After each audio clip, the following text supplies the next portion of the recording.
des Sadducéens, ceux qui prétendent qu'il n'y a pas de résurrection, vinrent trouver Jésus. Et ils l'interrogèrent. Maître, Moïse nous a donné cette loi. Si un homme a un frère marié, mais qui meurt sans enfant, qu'il épouse la veuve pour donner une descendance à son frère. Or, il y avait 7 frères. Le premier se maria et mourut sans enfant. Le deuxième, puis le troisième épousèrent la veuve. Et ainsi tous les 7. Ils moururent sans laisser d'enfant. Finalement, la femme mourut aussi. Eh bien, à la résurrection, cette femme, de qui sera-t-elle l'épouse, puisque les 7 l'ont eue pour femme?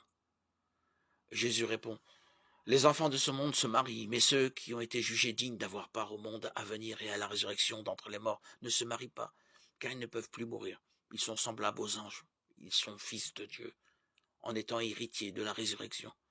Quant à dire que les morts doivent ressusciter, Moïse lui-même le fait comprendre dans le récit du buisson ardent quand il appelle le Seigneur le Dieu d'Abraham, le Dieu d'Isaac, le Dieu de Jacob. Il n'est pas le Dieu des morts, mais des vivants. Tous vivent en effet pour lui. Alors certains scribes prirent la parole pour dire, Maître, tu as bien parlé. Et ils n'osaient plus l'interroger sur quoi que ce soit. Jésus leur dit, comment peut-on dire que le Messie est fils de David? David lui-même écrit dans le livre des psaumes, le Seigneur a dit à mon Seigneur, siège à ma droite, jusqu'à ce que j'ai mis tes ennemis comme un escabeau sous tes pieds. David l'appelle donc Seigneur. Comment peut-il être également son fils?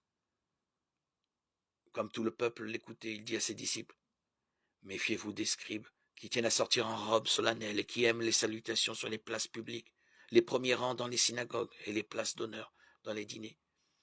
Ils dévorent les biens des veuves et affectent de prier longuement.